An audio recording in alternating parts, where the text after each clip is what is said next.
Nous vous invitons à vous abonner si ce n'est pas encore fait, à activer la cloche pour être au courant de nos prochaines vidéos, à nous suivre sur nos réseaux Facebook, Instagram, adventiste.mq. Bon visionnage et prenez soin de vous. Nouveau sur votre chaîne YouTube Espérance Média Martinique. Le lundi à 18 h, une série de conférences tenues par Jean Bundara. La série « Il m'a parlé ». Il m'a parlé, c'est diverses thématiques autour de la personne de Jésus. Le lundi à 18 h sur votre chaîne Espérance Média Martinique.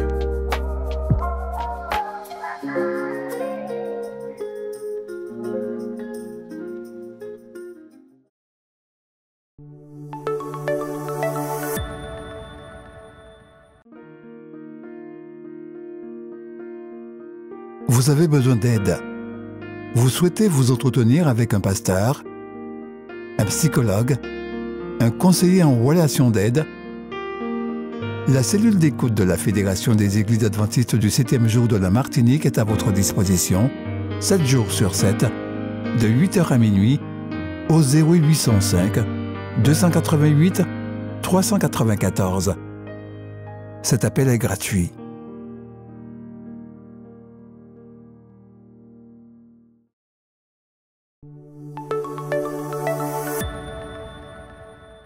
L'Église adventiste du 7e jour représente un mouvement prophétique établi par Dieu au moment opportun pour restaurer des vérités bibliques et préparer l'humanité au second avènement de Jésus. Il ne fait aucun doute que la mission de l'Église et sa présence dans 212 des 235 pays et territoires du monde puissent être attribuées en partie à sa structure bien organisée et à la gestion disciplinée et responsable de ses ressources financières. Un système budgétaire rigoureux dirige l'attribution des fonds en mettant l'accent sur l'efficacité dans le soutien financier de la mission. En même temps, un système rigoureux de vérification des comptes contribue à la transparence et à la responsabilité en vérifiant si les fonds ont été utilisés en accord avec les règlements et en fournissant des rapports réguliers sur les pratiques financières de chaque institution. Cependant, développer la responsabilité et la transparence n'est pas seulement la responsabilité des trésoriers et des vérificateurs des comptes. L'efficacité de ce processus essentiel dépend aussi de la manière dont nous apportons nos dîmes et nos offrandes et de l'importance que nous attribuons aux reçus qu'on nous remet après que nous ayons donné. Les reçus ne sont pas seulement un droit. Notre devoir est de nous attendre à ce qu'on nous les remette. Mais il est évident que les reçus ne peuvent être remis qu'à ceux qui se sont identifiés, soit sur l'enveloppe des dîmes et des offrandes, soit électroniquement. C'est pour cette raison que les enveloppes des dîmes et offrandes doivent être facilement disponibles dans les églises adventistes. Lorsque vous utilisez votre enveloppe ou donnez électroniquement, assurez-vous que vous comprenez toutes les options des dons, que vous avez clairement indiqué ce qui est dîme et ce qui est offrande. Et sachez que votre offrande sera répartie équitablement pour soutenir financièrement la mission de l'Église, en même temps sur le plan local, régional et international, comme Jésus nous a dit de le faire dans Acte 1, verset 8. Cette répartition est réalisée automatiquement lorsque vous apportez des offrandes dont la destination n'est pas spécifiée. Ceci dans les pays ou régions qui mettent en pratique le plan des offrandes combinées.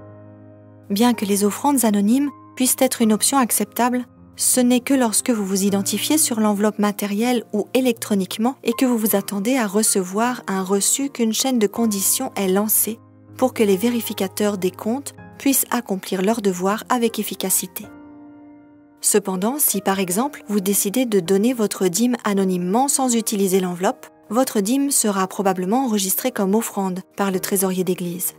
La conséquence est donc que celle-ci n'accomplira pas le but sacré voulu par Dieu pour la dîme. Cet exemple montre l'importance d'utiliser l'enveloppe et de vous identifier lorsque vous donnez et que vous vous attendez à ce qu'on vous remette un reçu. Une fois qu'on vous a remis le reçu, il est recommandé de toujours vérifier si le montant indiqué correspond à ce que vous avez donné et si les ressources ont été attribuées aux destinations que vous avez indiquées. L'Église est le corps du Christ. Il en est la tête. Il désire que tout se fasse avec ordre. En travaillant ensemble à maintenir le système financier de l'Église digne de confiance et efficace, mettons nos désirs à la dernière place et Dieu à la première.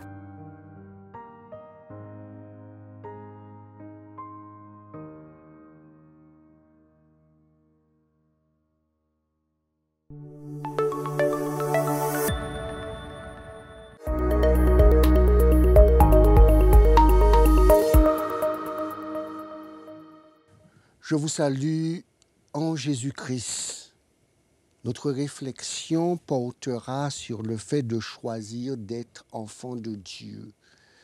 Nous sommes dans une quête identitaire et de cette quête identitaire, l'affirmation de soi passe par le fait d'être capable de dire « je suis celui qui choisit, qui détermine non pas pour quelqu'un d'autre, mais pour ma propre vie, ce que je dois faire de ma vie. Quelle autorité qui va m'accompagner dans ce parcours que je vais dessiner, d'affirmer mon identité aux dépens de tout ce qui se passe autour de moi ou que d'autres personnes veulent encadrer cette liberté de cette affirmation de ma personne.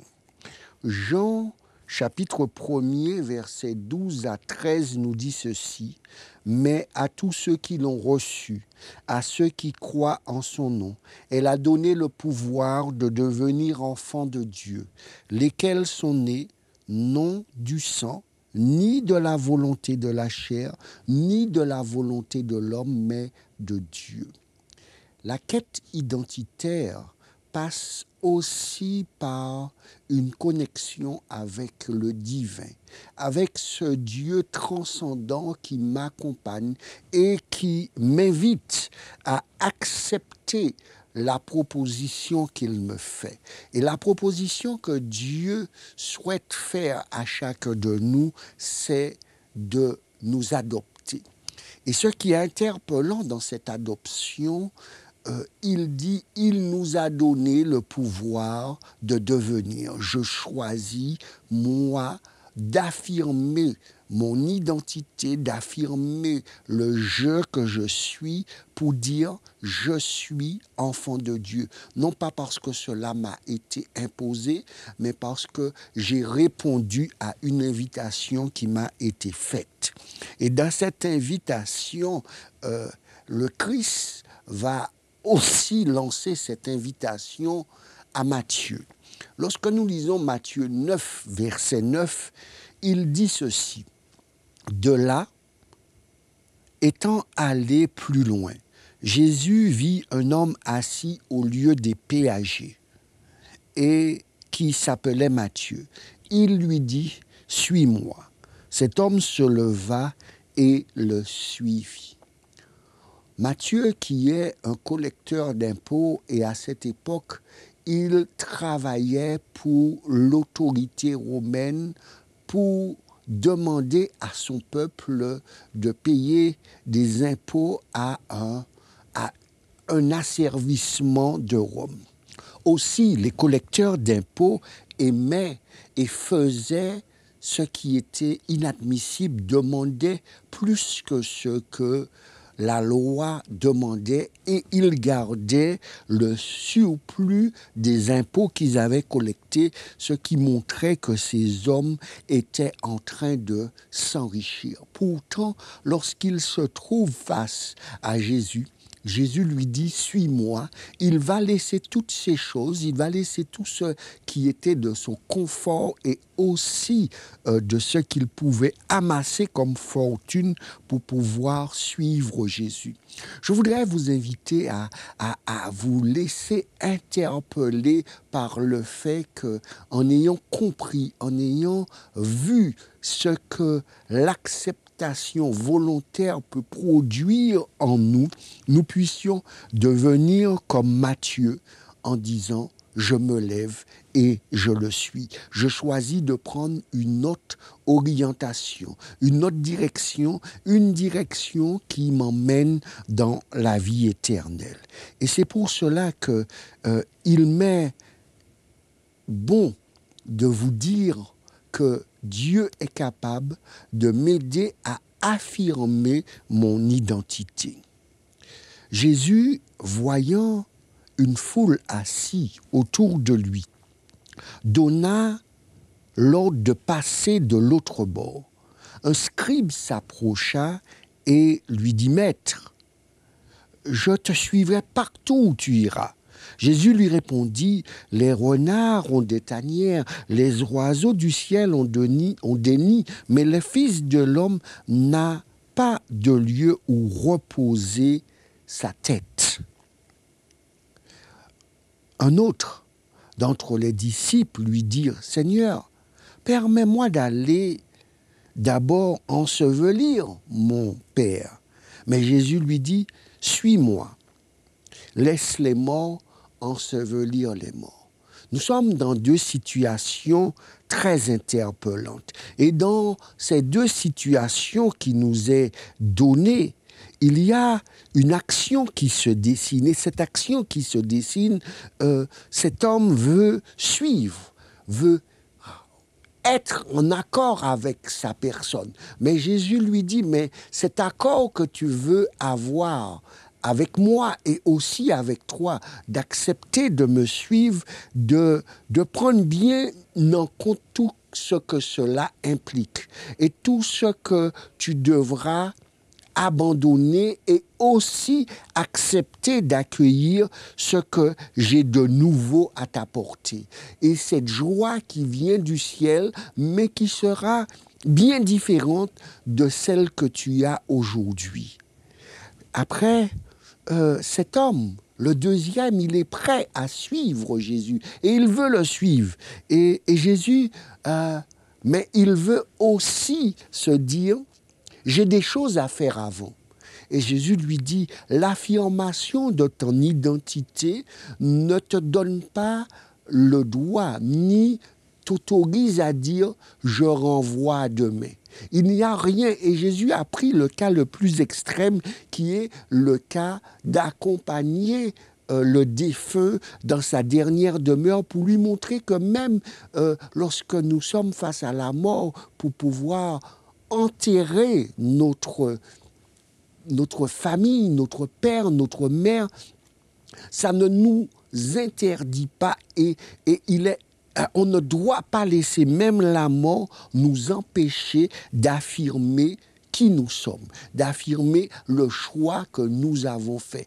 Il n'y a aucune excuse qui serait donc autorisée.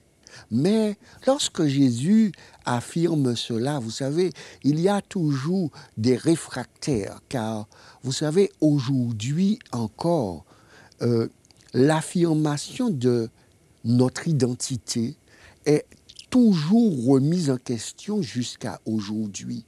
Le choix que nous faisons est toujours en désaccord avec certaines personnes qui veulent nous aiguiller, nous dire voici le vrai chemin, voici la bonne voie. Et Jésus qui est dans le temple nous rapporte cela au travers de Matthieu. Matthieu 21, verset 23. Jésus se rendit au temple et pendant qu'il enseignait, les principaux sacrificateurs et les anciens du peuple vinrent lui dire, « Par quelle autorité fais-tu ces choses? Et qui t'a donné cette autorité? » Vous savez, lorsque vous allez faire un certain nombre de choix dans votre vie, on voudra que vous justifiez, on vous demandera de justifier.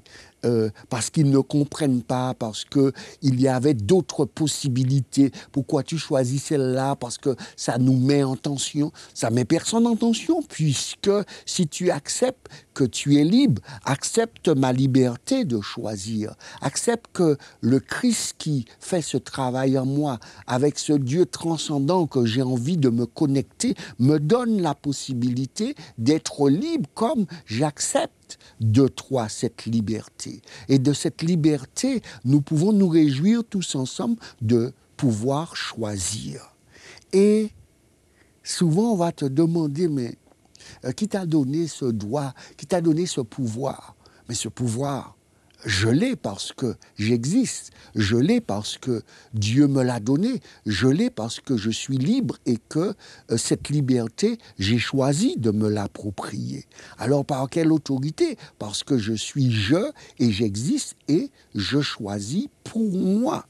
Et c'est ça que Dieu veut nous inviter, c'est ça que Dieu veut t'inviter à faire, de ne pas t'identifier à l'ensemble, de ne pas t'identifier à d'autres, mais de choisir de t'identifier à qui tu es et à te connecter avec lui et de faire ce choix en toute liberté. Matthieu 21, verset 28, nous dit ceci. « Que vous ensemble, un homme avait 2 fils et, s'adressant au premier, il dit, « Mon enfant, va travailler aujourd'hui dans ma vigne. » Il répondit, « Je ne veux pas. » Ensuite, il se repentit et alla. S'adressant à l'autre, il dit la même chose. Et ce fils répondit, « Je veux bien, Seigneur, » mais il n'alla pas. Et au verset 31 du même chapitre, lequel de ces 2 a fait la volonté du Père? Il répondit le premier. Jésus lui dit, « Vous avez bien dit la vérité. Les publicains et les prostituées vous devanceront dans le royaume des cieux. » Pourquoi? Parce que Jésus est en train de dire que vous êtes des pharisiens, vous êtes l'autorité et vous êtes en train de choisir de rester dans un système, même quand vous voyez que le système n'est pas bon, quand vous voyez que le système vous prive de cette liberté, de votre affirmation, de votre identité, vous préférez rester dans ce système. Et là, on voit bien que on est conscient de ce qu'on devrait faire. On sait qu'on doit changer, on sait que notre affirmation n'est pas complète. Notre affirmation est conditionnée parce que nous préférons certains avantages, nous préférons d'autres possibilités, mais tout en ayant cette boule au ventre, cette joie qui n'existe pas et qui devrait être là, nous ne l'avons pas. Alors que faisons-nous? Rien. Nous restons dans cette position et l'affirmation identitaire n'y est pas. Alors que le Christ est en train de nous dire, les publicains, les gens que vous considérez comme de mauvaise vie, les prostituées, n'ont pas ce problème de leur affirmation, de reconnaître qu'ils sont des prostituées, qu'ils sont des publicains, qui n'ont pas une conduite acceptable, mais lorsqu'ils rencontrent Jésus, ils n'ont pas de problème d'affirmer qu'ils sont capables et qu'ils choisissent d'affirmer leur identité et de ne pas se référer, non pas au groupe, mais à leur personne pour rentrer en relation avec Dieu. Je voudrais vraiment vous inviter à rentrer en relation avec Dieu, non pas avec un ensemble, mais avec votre propre personne. Matthieu chapitre 9, verset 10 nous dit, « Comme Jésus était à table dans la maison, voici, beaucoup de publicains et des gens de mauvaise vie vinrent se mettre à table avec lui et avec ses disciples. Les pharisiens virent cela et dirent à ses disciples, « Pourquoi votre maître mange-t-il avec les publicains et avec les gens de mauvaise vie ?» Vous savez, on aime dire, et souvent on qualifie les gens par rapport à nous qui sommes les purs, les saints, les élus, en oubliant que l'autre, il n'a pas d'identité par rapport à moi, mais son identité se dessine parce qu'il a choisi Dieu. Dans Matthieu 23, versets 1 à 3, le texte continue en disant « Alors Jésus parla à la foule et à ses disciples. Les scribes et les pharisiens sont assis dans la chaire de Moïse. Faites et observez tout ce qu'ils disent, mais n'agissez pas selon leurs œuvres, car ils disent et ne le font pas. » Ils sont en train de dire que tout un chacun, nous sommes libres. Tout un chacun, nous sommes des pécheurs et que nous avons besoin de Dieu. Tout un chacun, nous avons besoin de cette grâce salvatrice. Et pourtant, même en disant cela, Il considère qu'il y a des gens qui sont déjà sauvés et d'autres qui ne le sont pas. Alors que nous sommes enfants de Dieu par appartenance, d'accepter qui nous sommes et de nous présenter à Dieu et d'accepter que la grâce de Dieu se déverse sur nous pour nous libérer de nos péchés et de nous faire rentrer dans cette quête identitaire que je choisis d'accepter et d'affirmer « je suis un enfant de Dieu ». Matthieu, toujours, va vraiment mettre l'accent sur cette essence auquel je choisis de m'appuyer. Ce que Jésus ayant entendu dire, ce ne sont pas ceux qui se portent bien qui ont besoin de médecins, mais les malades. Allez et apprenez ce que signifie « je prends plaisir à la miséricorde et non au sacrifice ». Je ne suis pas venu appeler des justes, mais des pécheurs.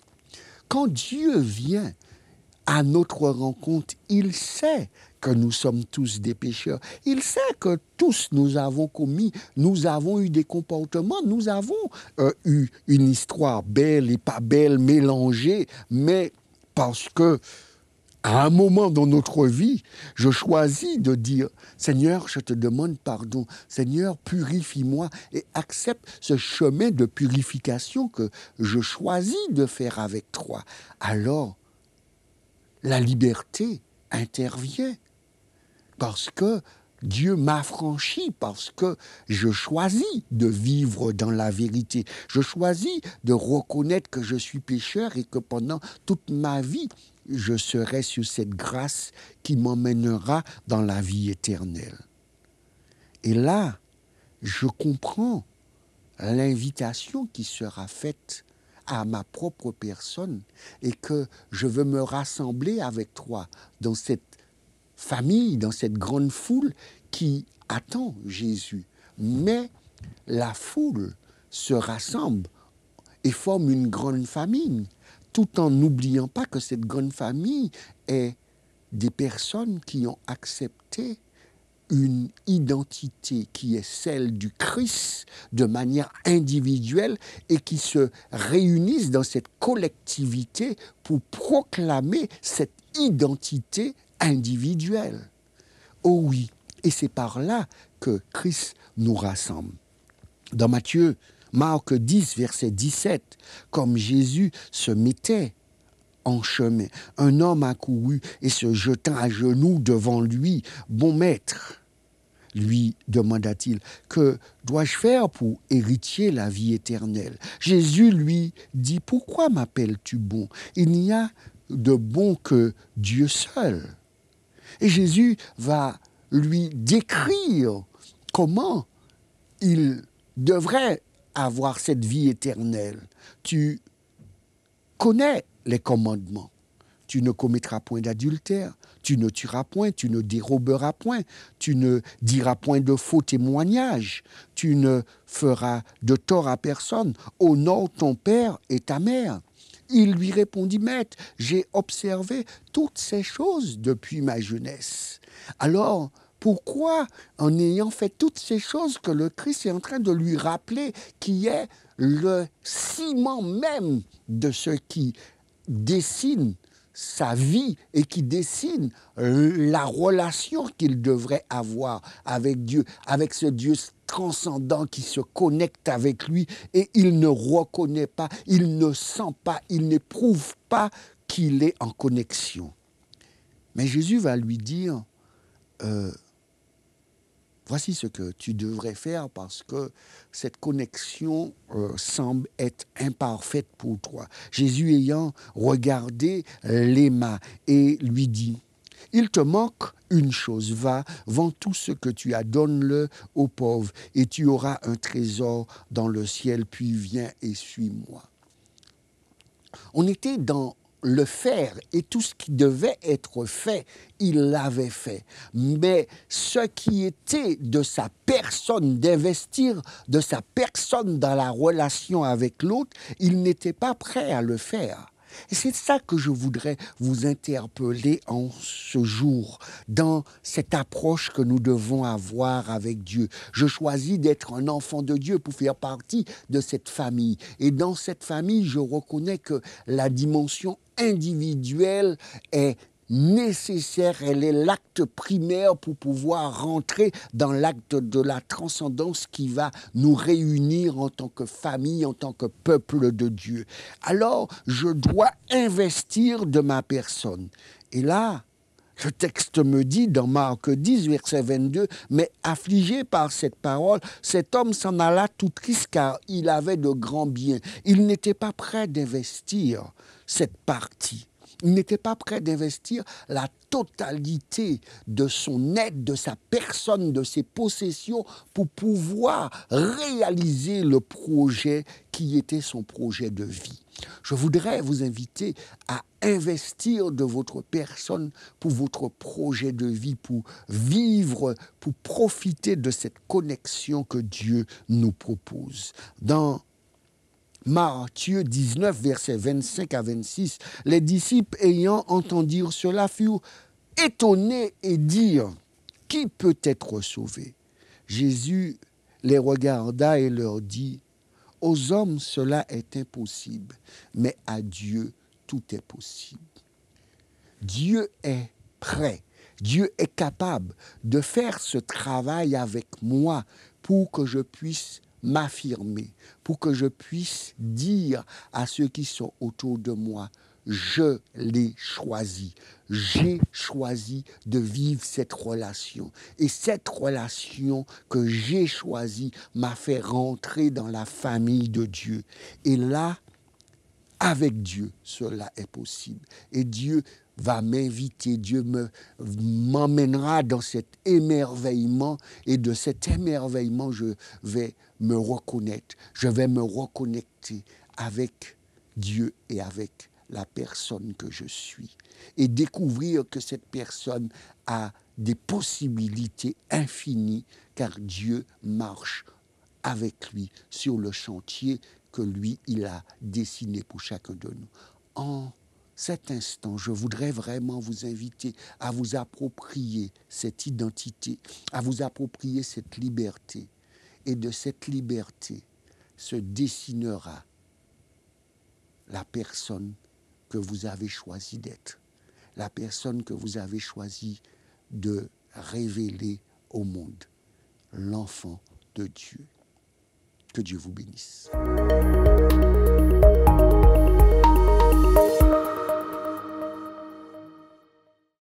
Nouveau sur votre chaîne YouTube Espérance Média Martinique.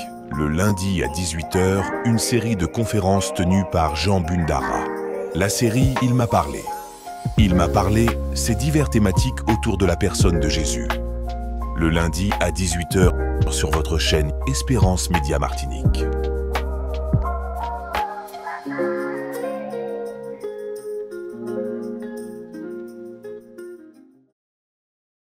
Faites l'expérience Espérance Média.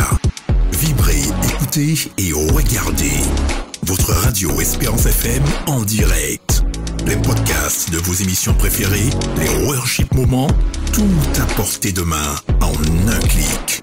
Téléchargez dès maintenant l'application Espérance Média, disponible sous les plateformes de téléchargement Apple Store et Google Play.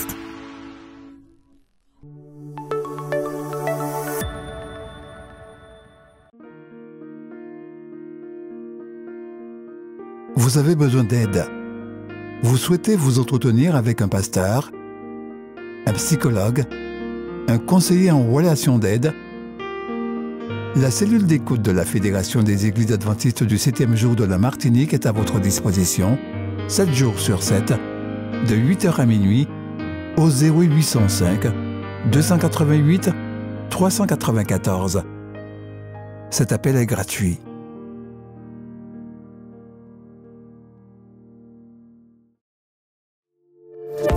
N'oubliez pas de vous abonner si ce n'est pas encore fait, de liker et de partager avec vos amis si cela vous a plu. À bientôt pour une prochaine vidéo.